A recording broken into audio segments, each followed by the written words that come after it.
Bueno, pues vamos a dar comienzo a nuestro tiempo en esta tarde, donde estamos hablando del llamamiento de Moisés, de la comisión de Dios a Moisés para encargarle nada más y nada menos que la liberación esperada por 430 años del pueblo de Dios de la opresión de Egipto.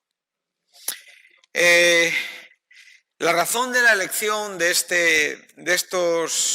porción o de estos dos capítulos para mí guardaba un vínculo importante con todos los temas o el tema que estábamos desarrollando tocante a la obra del Espíritu Santo, donde pudimos verlo con una cierta amplitud hasta donde Dios nos permitió. Y por supuesto, después tener una idea con algo que sea un poquito aplicado, ¿no? Que quizá tenga una connotación práctica dentro de la profundidad y de la espiritualidad que hay en estos versículos. Es evidente, y soy un poco pesado, o a veces pues repito muy a menudo algunas cosas, pero estoy convencido que ninguno de los que estamos aquí estamos viendo la totalidad de la profundidad que aquí tenemos. Por lo tanto, es un reto, un desafío a introducirnos, a sumergirnos en la verdad que aquí se nos presenta, en cuanto a lo que es la comisión, en cuanto a lo que en lo que la palabra representa y significa en cuanto a tu propio futuro. Como hemos estado enseñando, vimos que en verdad la palabra fue la que dio sentido a todo el ministerio de Moisés. Y pudimos ver que la señal es posterior a la palabra, o sea, la señal era el cumplimiento de la propia palabra. Por lo tanto, si la Biblia se distingue o si la Biblia es un libro que podríamos definirlo en cuanto a esto que estamos hablando, Dios habla y después hace. Por lo tanto, la palabra siempre es anterior a la acción. Toda la autorrevelación de Dios en cuanto a lo que Él dice de sí mismo tiene que ver con sus palabras y con sus hechos. Pero sus palabras siempre son anteriores a sus hechos. Y así comienza la Biblia. Y dijo Dios. Y todo lo que Dios dijo se fue haciendo. Por lo tanto, esta relación entre la propia palabra y los propios hechos fue algo que Moisés tuvo que entender en su propia vida. Y para esto ninguno es suficiente. Solamente la competencia viene del Señor. Es el Espíritu Santo quien nos comunica, quien nos enseña. Es el Espíritu Santo quien nos revela, es el Espíritu Santo quien nos guía, es el Espíritu Santo quien nos aclara, es el Espíritu Santo en definitiva quien nos trae la verdad, quien nos la desarrolla y quien nos lleva a una correcta conclusión en la vida. Entonces, cuando estamos ante el libro del Éxodo, el libro de Éxodo sabemos, su significado es salir, es una palabra griega. Es un libro, es el segundo libro del Pentateuco y el Pentateuco tiene un orden en cuanto a lo que nos revela cada libro de Moisés. Génesis nos deja en Egipto con Jacob y con su familia y con José. Y Éxodo es la salida de Egipto que nos lleva hasta Sinaí con un tabernáculo construido para introducirnos a Levítico, y en Levítico podemos ver el año entero donde estuvieron en Sinaí con todos los asuntos que ahí sucedieron, para llevarnos a Números, que tiene que ver con toda la peregrinación que tuvieron a través del desierto antes de entrar a Canaán. Y Deuteronomio es un recordatorio de la ley, o sea, de todos los asuntos que concluye con un Moisés despidiéndose y viendo al pueblo entrar en Canaán. Un tiempo en el cual él posiblemente, y digo posiblemente, no estaba esperando la inminencia de un llamado en estas condiciones, ya que él estaba estableciéndose con su propia familia. Él ya tenía una vida apacible, él ya tenía ciertos retos conseguidos. Pero es exactamente ahí cuando Dios le llama. Pero él también sabe perfectamente que esa salida de Egipto fue provocada por ese desencuentro con su propio pueblo, porque su corazón empezó a latir hacia este pueblo antes de salir de Egipto. Entonces vemos que en este progreso Dios maduró el corazón de este hombre y llevó a cabo su llamado, pero en una manera como Dios quería. Y esto es algo que es fundamental, que para Dios no es un problema, pero para nosotros sí. O sea, pensar de Dios que en Él no hay ninguna dificultad es fácil, pero nosotros sí las tenemos. Tenemos muchas contradicciones, tenemos muchos tropiezos, tenemos mentes muy débiles, tenemos mucha falta de comprensión y para esto que estamos estudiando es un buen reto, es un buen ejemplo, es una muy buena ilustración y como digo, es un relato que nos inspira para aprender a tratar con nuestro propio llamado. Cuando hablamos de llamado, tenemos que ver también nuestra propia situación. Es evidente que para hermanos aquí en esta tarde, la vida está empezando en Cristo Jesús. Me gustaría que esto se pudiera entender en la manera en la que yo lo entiendo y creo que es correcto entenderlo así. Cuando hablamos de salvación, cuando hablamos de esa gracia salvífica, cuando hablamos de realmente la vida que resulta de la obra de la cruz, estamos hablando de la obra más maravillosa, más gloriosa y más preciosa, y evidentemente todo lo demás depende de este fundamento, pero es lo elemental, es lo básico de la vida. Cuando estamos hablando del llamado, estamos hablando de la co-crucifixión con Cristo, no una idea teológica de qué me pasó en la cruz, si me morí o no me morí. Estamos hablando de una vida entregada a Jesús. Y esa es una cosita un poquito diferente de lo elemental, porque es una verdad como que estamos aquí en esta tarde que no todas las personas evidentemente viven la vida para Dios igual. Y en esto aquí es donde tú tienes que decidir distinguirte. Aquí es donde tú tienes que tomar tu propia decisión, no tus padres, no tu esposo. Espero que aquellos que estáis casados o os vais a casar, que realmente hayáis acertado en esta decisión para encontrar la compañera o el compañero que os ayuden a servir entregados a Dios. Pero esto es algo que tiene que ser entendido personalmente, individualmente. Y la gente más cercana a tu corazón serán los principales estorbos en tu vida. Y si tú no entiendes estas cosas, entonces, como digo, cierras los ojos a muchas verdades escriturales. La Biblia no dice que la gente que nos rodea es mala. La Biblia no dice que las personas son malas en sí mismas. Es mi manera de relacionarme con ellos el problema.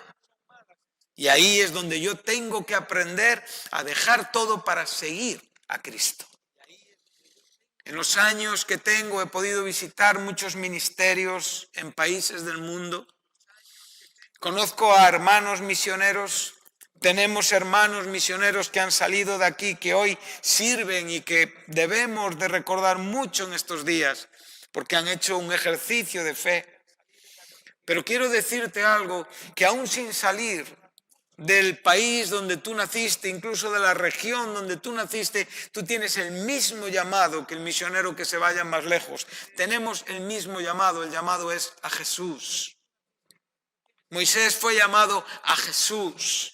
Pablo fue llamado a Jesús, Pedro fue llamado a Jesús. Él dijo, venid en pos de mí. Moisés fue un seguidor de Dios. Abraham fue un seguidor de Dios. Pedro fue un seguidor de Jesucristo. Pablo fue un seguidor de Jesucristo. Y tú y yo tenemos que ser seguidores de Jesús. Nuestro llamado es a Jesús. Y en el llamado a Jesús encontraremos las ubicaciones pertinentes y correctas para nuestra vida. Pero muchas veces lo que estamos haciendo es escapando a nuestras propias necesidades y pensamos que estamos respondiendo a Jesús. Esto es un terreno escabroso, delicado. Estos son arenas movedizas, donde si no pisamos firmes, podemos vernos en una situación incómoda y con una clara afectación a tu crecimiento cristiano. Entonces, estamos ante la experiencia de este hombre y la estamos trayendo como un modelo aplicado a nuestra vida para nosotros comprender qué hacemos nosotros ante el llamado de Dios. Entonces, dijimos, lo primero es la palabra. La palabra es la garantía de que somos enviados. Sin la palabra no vamos a ningún sitio. El creyente comienza en este punto, la palabra. Abraham comenzó en este punto: deja tu tierra, tu casa y tu parentela y vete a la nación que yo te mostraré. Y haré de ti una nación grande, bendeciré a los que te bendijeren y a los que te maldijeren maldeciré, y en ti, en tu simiente serán benditas todas las naciones de la tierra. Eso nos enseña Génesis 12 a partir del versículo 1. Pero como Abraham, todos los siervos de Dios comienzan con la palabra. La salvación comienza con la palabra y el llamado comienza con la palabra. Todo comienza con la palabra. Si recordáis, en el último sermón, en la última reunión, en la última predicación que dimos, hablamos de Lot. ¿Cuál era el problema de Lot? Lot no tuvo esta palabra. Y Lot se metió en un terreno que no era consciente de dónde iba a acabar. Sencillamente pensó que ese era el buen camino. Cuando quiso darse cuenta era muy tarde. ¿Por qué? Porque hizo convivir la palabra con sus propios afectos. Iba a decir afecciones, afectos. Entonces, cuando esto convive, el corazón está dividido. Y cuando el corazón está dividido, somos personas inquietas que no estamos a gusto en ningún lado. En poco tiempo, la casa se nos cae encima y necesitamos salir porque hay división en nuestro corazón. Entonces, en esa división es cuando estamos poniendo nuestras tiendas, cuando estamos poniendo una dirección hacia un destino incierto. Y pudimos ver el gran ejemplo que Lot es, un justo. 3 veces nombrado justo por Pedro en su segunda carta, como estuvimos viendo en el último día, que afligía cada día su alma justa. Incapaz de salvar a su familia, incapaz de salvar a su mujer. Diferentemente tratado por Dios en cuanto a su propio tío o padre Abraham. Sabemos que él tuvo incluso una oportunidad de volver a Abraham, arriesgó su vida y sin embargo él acabó donde él quería acabar. Entonces, como digo, esto es algo que debemos de distinguir. Sin la palabra no vayas a ningún sitio. No te metas en ningún fregado. Sin la palabra no tienes absolutamente nada. No estoy hablando de leer la Biblia. No estoy hablando de estudiar la Biblia. No estoy hablando de diferenciar teología. No estoy hablando de estudiar el libro de Romanos y saber separarlo por capítulos y tener muy clara la doctrina de la justificación por la fe. No estoy hablando de esto. Estoy hablando de tener la palabra de Dios a tu corazón confirmada por la propia Escritura, porque Dios nunca habla aparte de su Escritura. Y como digo, muchas personas, decía un creyente a otro creyente y le decía, mira, de verdad, hoy, y no sé si lo mencioné en alguna otra clase, hay muchos institutos, universidades bíblicas que la gente está enfocándose, están deseando aprender teología sin ningún tipo de unción. Conocen el libro de Romanos, pero no hay unción. Necesitamos la palabra. Esto es lo que nos va a hacer diferentes. Pero la palabra, lo que va a pedir de ti es todo. Es todo. Y en esto es donde debemos y tenemos que acertar. La salvación es lo elemental y lo básico. El llamado es una consecuencia de que estamos ya en el Señor. Pero el llamado implica, y de esto posiblemente hablaremos un poquito más adelante, para poder comprender qué significa, más allá de una idea teológica, estar co-crucificado con Cristo. Con Cristo estoy juntamente crucificado. No solamente en el significado espiritual, sino en la propia aplicación de la vida. Porque a veces hay una gran diferencia entre el entendimiento espiritual y la realidad que vivimos. Amén. Entonces dice así, estamos, como digo, lo primero tenemos la palabra, siempre la palabra es primero, después los hechos, como hemos visto, la señal. Vemos la comisión, que es donde estamos ahora mismo. Veremos el cumplimiento de esta palabra y a la vez el papel del siervo en todo este escenario donde el Señor nos introduce.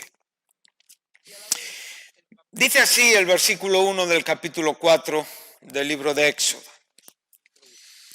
Podemos contar en este primer versículo, podría ser la tercera disculpa o la segunda disculpa de Moisés. Yo cuento 5 disculpas o 4 disculpas dependiendo de cómo tú las quieras interpretar. Podemos ver que en el versículo 11 y 13 hay una sola disculpa o hay 2 disculpas. Vale, ahí tendríamos la primera disculpa, lo cual haría que en este versículo 1 tuviéramos la segunda o la tercera disculpa. La siguiente la encontraríamos en el verso 10 de este mismo capítulo y la cuarta o tercera la encontraríamos en el verso 13 de este mismo capítulo. Entonces, numérala como tú quieras. Entonces, Moisés respondió. Estamos ante otra respuesta de Moisés, diciendo, he aquí que ellos no me creerán, ni oirán mi voz, porque dirán, no te ha parecido Jehová. Y Jehová dijo, ¿qué es eso que tienes en tu mano? Y él respondió, una vara. Él le dijo, échala en tierra. Y él la echó en tierra y se hizo una culebra y Moisés huía de ella. Entonces dijo Jehová a Moisés, extiende tu mano y tómala por la cola. Y él extendió su mano y la tomó y se volvió vara en su mano. Por esto creerán que se te ha parecido Jehová, el Dios de tus padres, el Dios de Abraham, Dios de Isaac y Dios de Jacob. Le dijo además Jehová, mete ahora tu mano en tu seno. Y él metió la mano en su seno y cuando la sacó, he aquí que su mano estaba leprosa como la nieve. Y dijo, vuelve a meter tu mano en tu seno. Y él volvió a meter su mano en su seno y al sacarla de nuevo del seno, he aquí que se había vuelto como la otra carne. Si aconteciere que no te creyeren ni obedecieren a la voz de la primera señal, creerán a la voz de la postrera. Y si aún no creyeren a estas 2 señales, ni oyeren tu voz, tomarás de las aguas del río y las derramarás en tierra, y se cambiarán aquellas aguas que tomares del río, y se harán sangre en la tierra. Bueno, como digo, tenemos un contexto bastante conocido, leído muchas veces por la gran mayoría de nosotros. Un orden de acontecimientos que podríamos decir de memoria, casi todos. Pero como dije al principio, con una profundidad mayor de la que podemos pensar. Estamos hablando de que Dios ya ha desarrollado una presentación en cuanto a quién Él es. Y le ha aclarado que Él es Jehová, que Él dirá que Él es yo soy, el autoexistente, aquel que tiene el dominio absoluto de todo. Y ahora podríamos dar un estudio acerca de los atributos divinos, lo cual no tenemos ni tiempo ni es el momento, porque nos ocuparíamos de otro tema que no es el que nos interesa. Dios convenció a Moisés por medio de sí mismo. Esta es la gran diferencia que tenemos con Dios, si cabe la expresión, ¿no? O sea, Dios sencillamente declaró quién Él era. En Dios su revelación a nosotros es todo lo que tenemos que saber, entender y donde debemos de fundamentar nuestra vida. No hay más. Si hay algo más es porque tú estás buscando en otras ideas u otras fuentes. Dios le dijo a Moisés la totalidad de quién Él era. Moisés está comprendiendo quién es Dios y Moisés está creyendo en Dios. De hecho, Moisés hace lo que Dios le manda. Pero Moisés está a su vez asimilando todo y está poniéndose en la escena. Está tratando de llevar su vida a la escena y está anticipando ciertos problemas que pueden surgir en medio de todas las circunstancias a donde Dios le está llamando. No sé si Dios te ha llamado a una situación como esta, o a mí. Pero muchas veces cuando se nos dicen cosas, pequeñas cosas, muy pequeñas cosas que tienen que ver con la vida diaria, ponemos muchas pegas. Y enseguida tratamos de responder mostrando que en nuestro corazón no hay tanta disposición como pensamos. Hay una disposición hasta un punto. ¿Sí? Tratándose de situaciones o de razonamientos o de obediencias de carácter humano no es ningún problema. Sencillamente, la libertad que tenemos, le podemos decir a una persona, mira, está bien lo que me dices, pero no voy a hacer lo que me dices.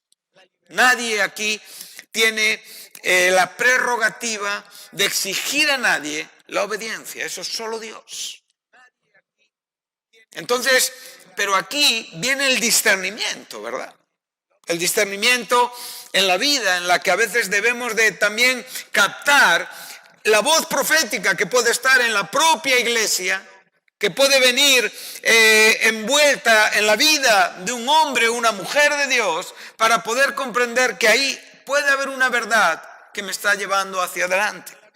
Y esto está en la iglesia, y esto forma parte de nuestra vida.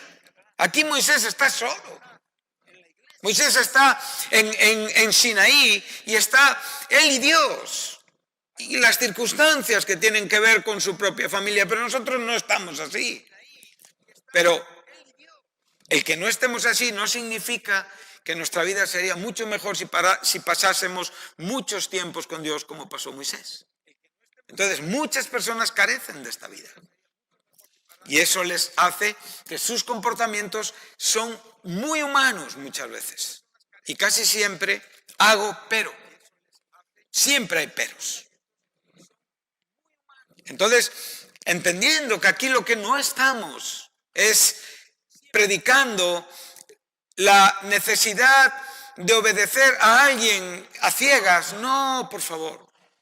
Sencillamente estamos viendo como un hombre teniendo una revelación de Dios mismo batalla en su corazón, cuanto más nosotros.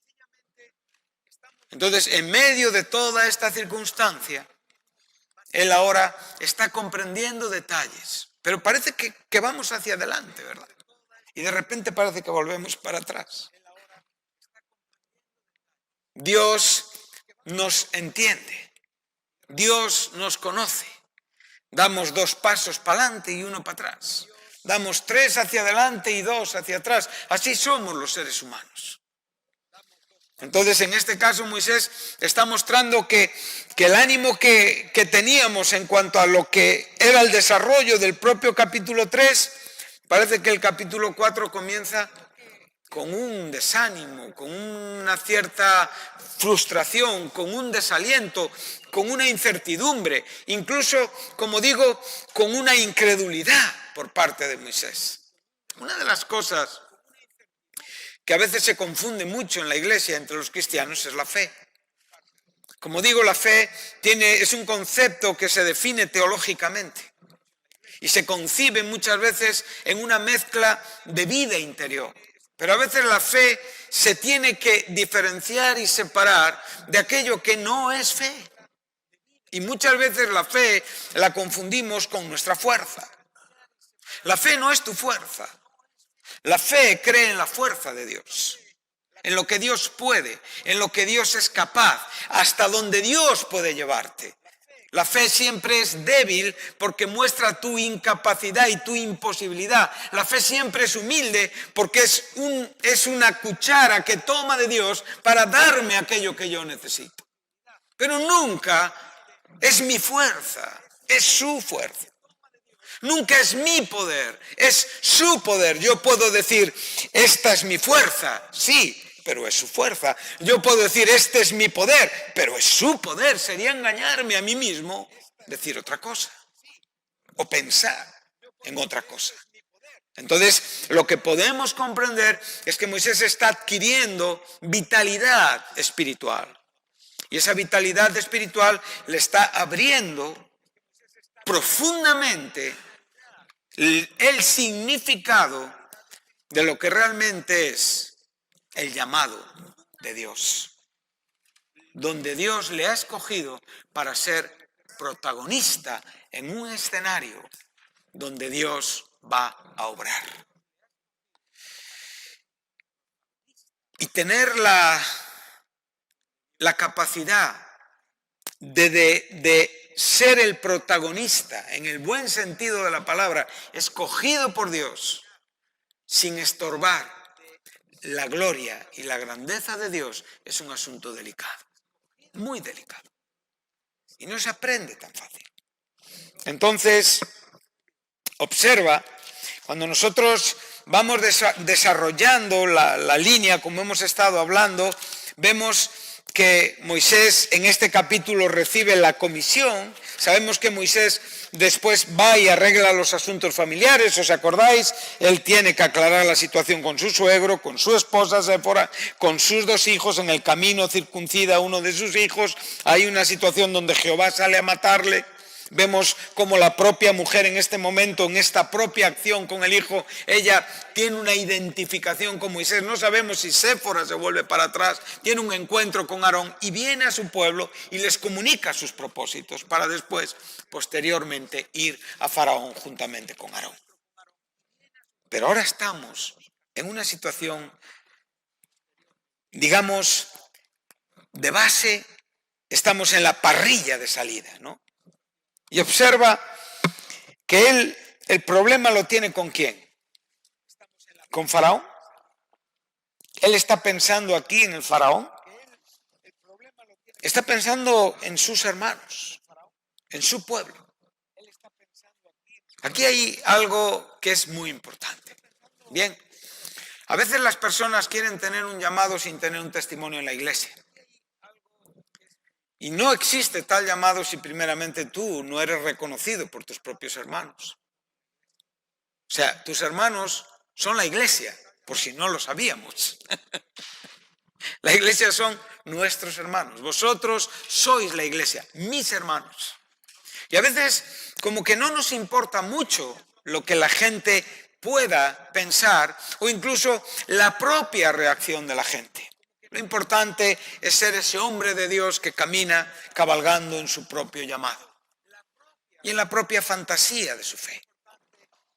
Bueno, Faraón, evidentemente, es un obstáculo bastante alto y grande. Faraón sabemos que es una fuerza espiritual que está en el mundo y que sin la ayuda de Dios, Faraón nos consume. Pero ahora hablamos de nuestros hermanos.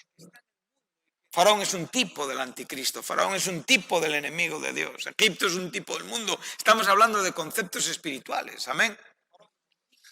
Pero nuestros hermanos, aquellos a quienes tenemos que en cierta manera convencer de nuestra propia vida espiritual, es, digamos, el comienzo de nuestro ministerio. Antiguamente, en muchas iglesias, los llamados se confirmaban. En la Biblia los llamados se confirmaban. No se ponían las manos ligeramente, no se enviaba a la gente ligeramente. A Pablo le costó ganar la confianza de la iglesia.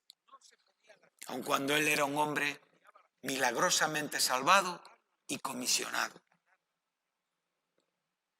Entonces lo que aquí Moisés está encontrando en su propio pensamiento, es un obstáculo en su propia gente.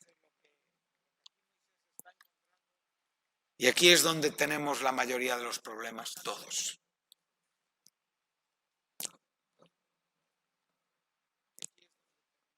Pero por aquí hay que pasar. La salida es desde la iglesia, ¿no? A la iglesia llegaste en una gracia salvífica y de la iglesia, en la propia iglesia eres comisionado, eres bendecido con los dones, eres empoderado con el Espíritu Santo y eres llamado ante los ojos de la iglesia. Y esto es importante. Ahora Dios está viendo la debilidad que tiene Moisés y observa que le habla de 3 señales que son la culebra,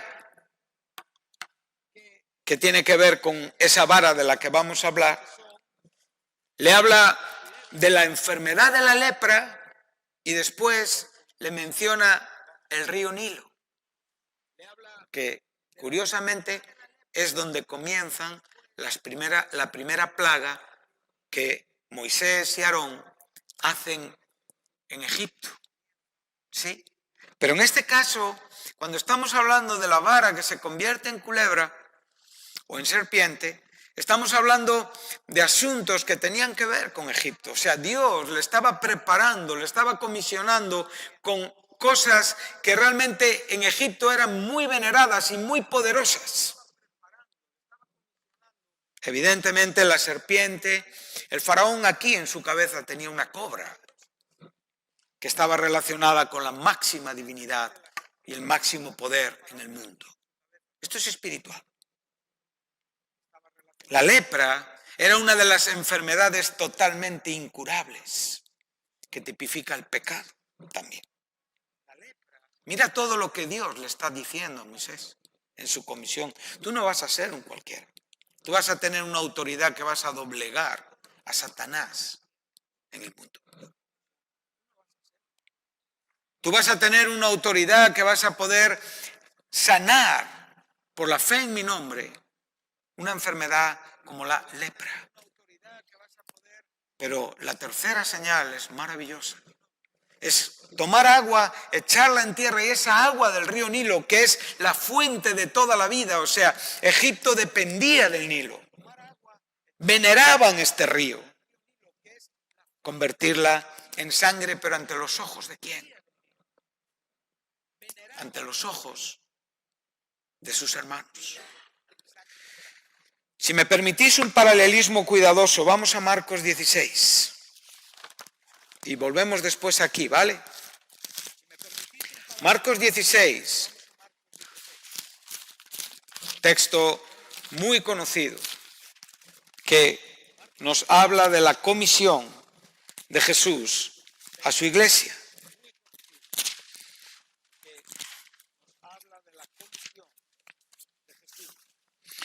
Cristo les comisiona con la palabra y evidentemente les comisiona con la predicación de la palabra, el Evangelio. Y les dice, después de llevarlos a la credulidad, desde la incredulidad, les dice, id por todo el mundo y predicad el Evangelio a toda criatura. El que creyere y fuere bautizado será salvo, mas el que no creyere será condenado. Verso 17. Y estas señales seguirán a los que predican la palabra, a los que son enviados a través de la palabra. Las señales que hemos dicho evidencian, muestran la veracidad del hombre o de la mujer de Dios. En la misma manera que estas señales serían el argumento de convicción en cuanto a lo que Moisés era y Aarón y el pueblo que debería de creer en el llamamiento que Dios había hecho a Moisés. Ahora, dice, en mi nombre echarán fuera demonios. O sea, esto es importante. La gente que está sin Cristo está totalmente controlada por Satanás. Y nosotros no tenemos una autoridad para liberar demonios si realmente no tenemos una palabra, una comisión, un envío, un llamado. De ahí nace toda nuestra autoridad. Entonces nosotros podemos ver que el Evangelio es algo más que esa predicación que sencillamente parece que quiere enviar al cielo a todos, ¿no? El Evangelio es tremendamente poderoso, agresivo y profundo, y necesitamos volver a predicar y a ver las señales y los resultados de un Evangelio bajo la unción del Espíritu Santo. Y eso tú y yo tenemos que buscarlo en nuestra propia vida y considerarlo seriamente. ¿Qué es lo que estamos haciendo y qué es lo que estamos viendo? Pero para esto tú y yo tenemos que saber realmente si, primeramente, queremos responder a la comisión que se nos está dando o si primeramente hemos recibido tal comisión. Podemos ver que el Evangelio no solamente como principal obra transformaba pecadores en santos, sino que era acompañado de señales. Y de hecho, sabemos perfectamente que una de las doctrinas que hoy pelean con esto es el cesacionismo, del cual hemos hablado, que creen que todas estas señales terminaron en el primer siglo. ¿Por qué? ¿Cómo es que han terminado? No han terminado. Dios sigue siendo el mismo. Este mundo donde vivimos está tan necesitado como Jerusalén y como todo el terreno que el Evangelio avanzó a través desde Jerusalén y hacia todas las diferentes partes de Europa y de Asia, hacia África, hacia donde el Evangelio se extendió. Ahora mi pregunta es, y en esto concuerdo con Lowell Bregner y con otros hermanos, a veces la ausencia de milagros no será nuestra propia forma orgullosa de creer, porque no los vemos, sencillamente ya no hay. A veces nos quedamos en este orgullo y nada pasa, porque hemos pensado que los milagros fueron para otro tiempo, pero los milagros son para hoy. Hoy sigue Dios llamando hombres. Hombres que quieren mostrar en una sociedad con poder espiritual,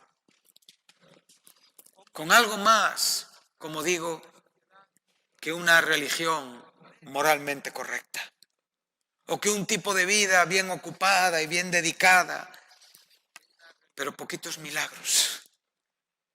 Todo en Dios es un milagro. Y hemos visto que este Moisés llegó a ser un hombre poderoso en obras, en palabras, en milagros, en maravillas. Las maravillas, si os acordáis, llaman la atención, en cierta manera, nos llenan de admiración, pero las señales apuntan hacia asuntos que tienen que ver, si cabe, un pelín más profundos, son más personales. Entonces, en la dificultad que tenemos de hacer una diferencia, aún habiéndola, lo que podemos ver es que tu vida tiene que estar acompañada de esto: echar fuera demonios, hablar nuevas lenguas. Eran las señales que evidenciaban el cumplimiento de la profecía de Joel en la iglesia el día de Pentecostés y a partir de Pentecostés. Una iglesia profética con una generación profética. Tomarán en las manos serpientes, y si bebieren cosa mortífera, no les hará daño. Sobre los enfermos pondrán sus manos y sanará. Y aquí podemos con mucho cuidado ver un paralelismo perfecto entre un hombre de Dios cogiendo una serpiente en su mano, una serpiente mortífera, y un hombre de Dios viendo la propia enfermedad y la propia sanidad de Dios en su propia mano. Esta era Este era el mensaje que Moisés llevaba a su pueblo. No era una liberación física. Claro, estaba incluida. Era una liberación espiritual. Y para personas que por 430 años no habían escuchado absolutamente nada relativo a este libertador, mira todo lo que pasó, 430 años, que son desde que Abraham recibe la promesa hasta que Moisés sale con el pueblo de Egipto. Eso lo enseña Éxodo 12:40 con total claridad. 430 años, y el apóstol Pablo lo enseña con total claridad en el capítulo 3 de la carta a los Gálatas.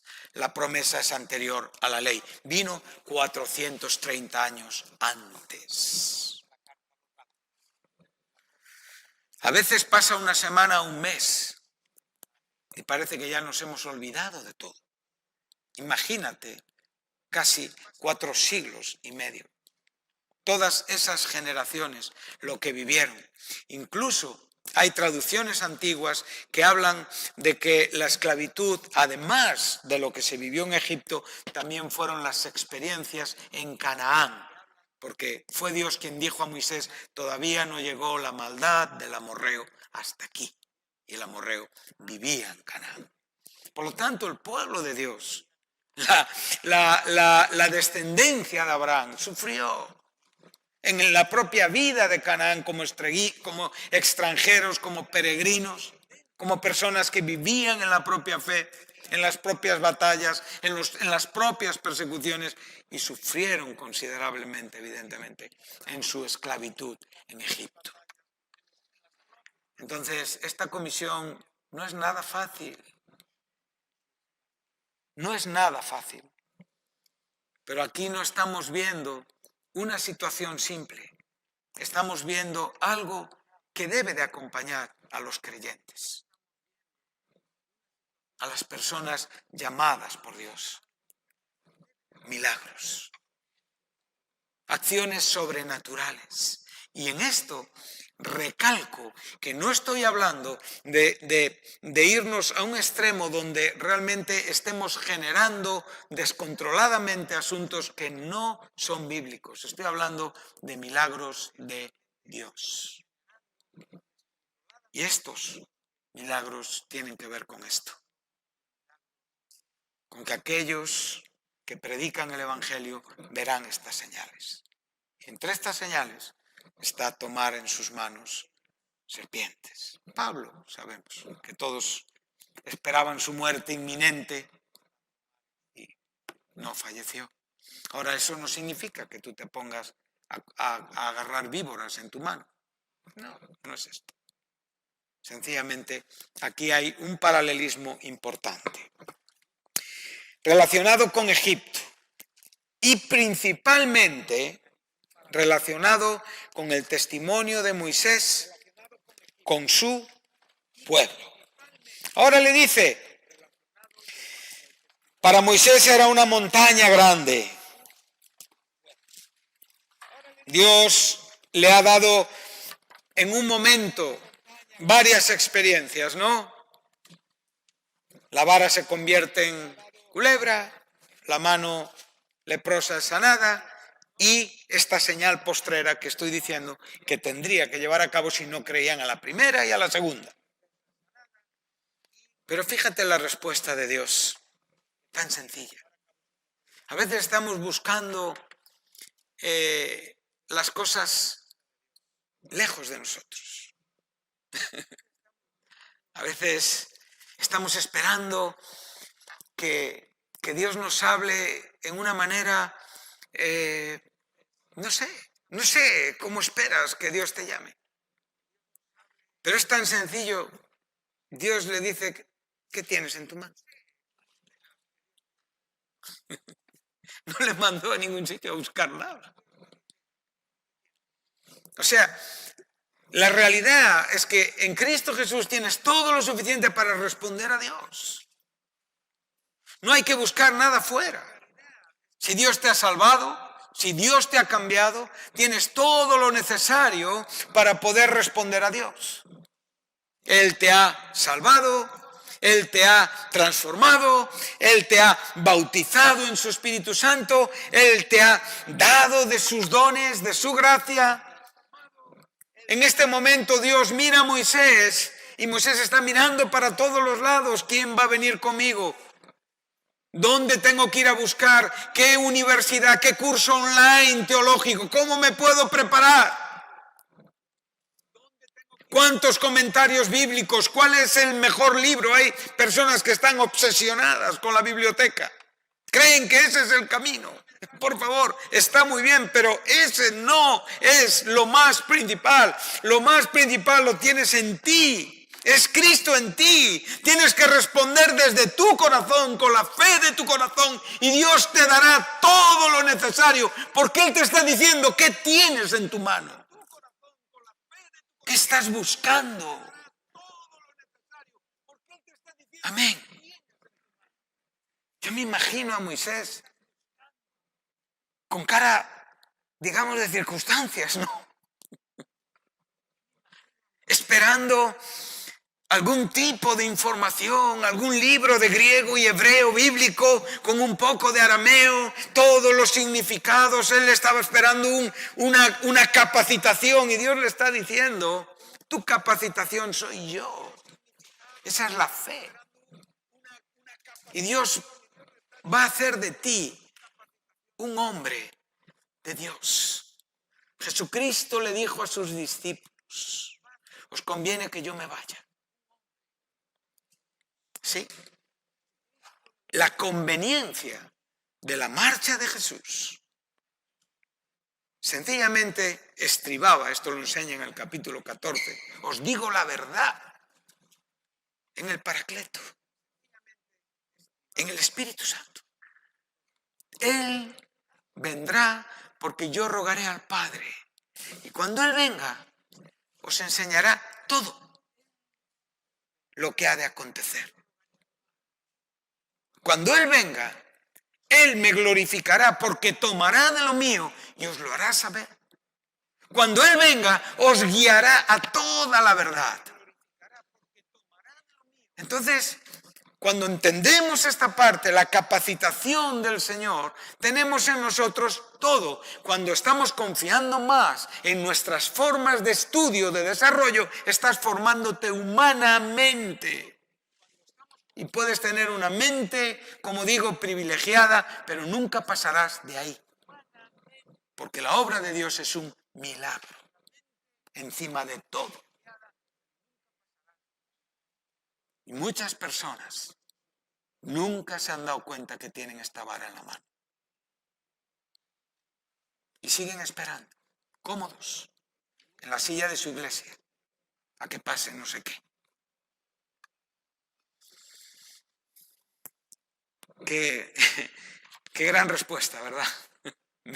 Esta tarde meditaba sobre ello.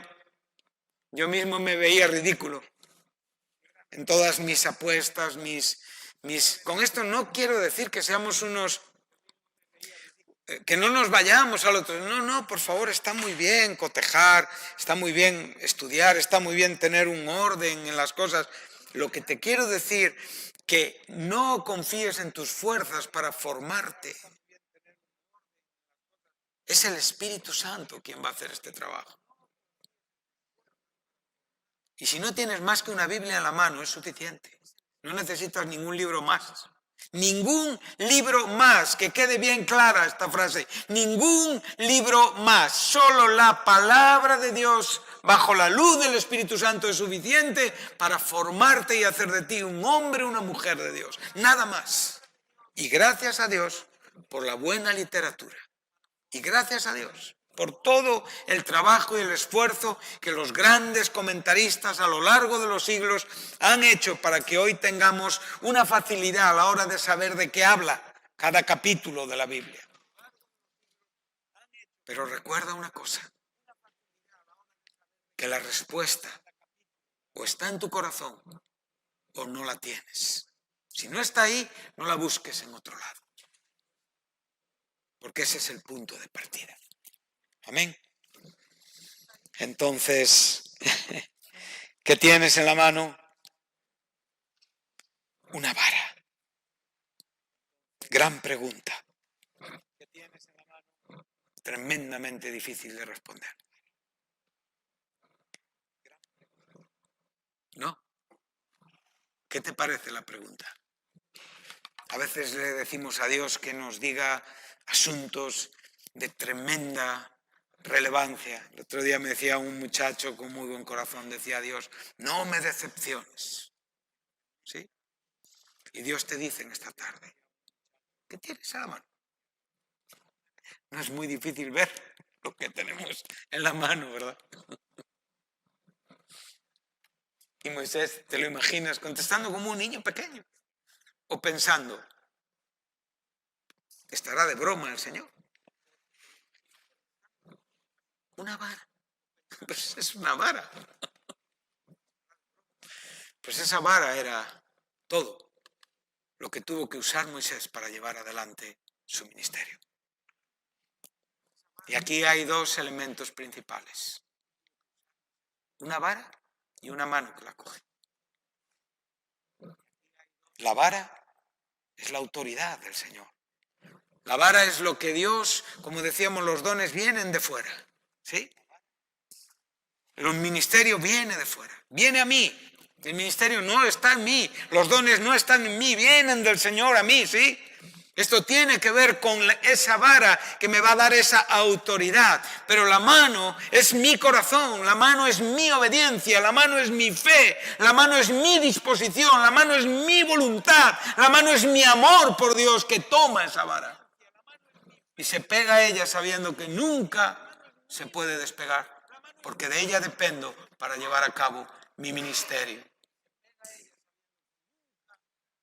Y aquí podemos ver algunas cosas. Mira, el verso 20 del capítulo 4, ahí tienes cómo se llama esta vara. La vara de Dios. Ah, precioso nombre. Observa que Moisés contestó que era una ¿qué?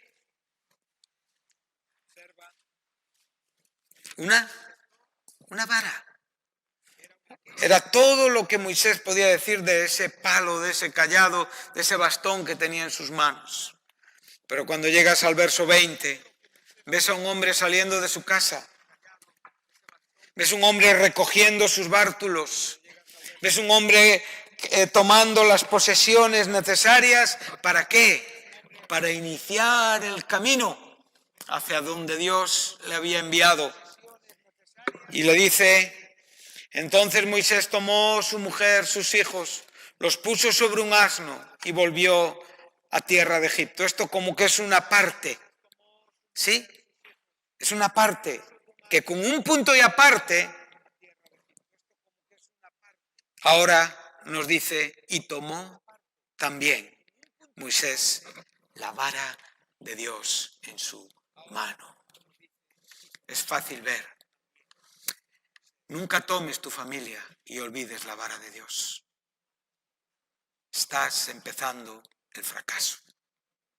Nunca tomes cosas descuidando la vara de Dios. A veces hemos visto muchas personas marcharse y justamente lo que se dejan aquí es la Biblia.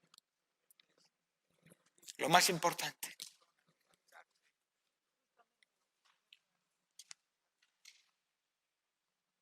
¿Qué tienes en tu mano? Piensa en esto, en esta noche. Amén. ¿Qué tienes en tu mano?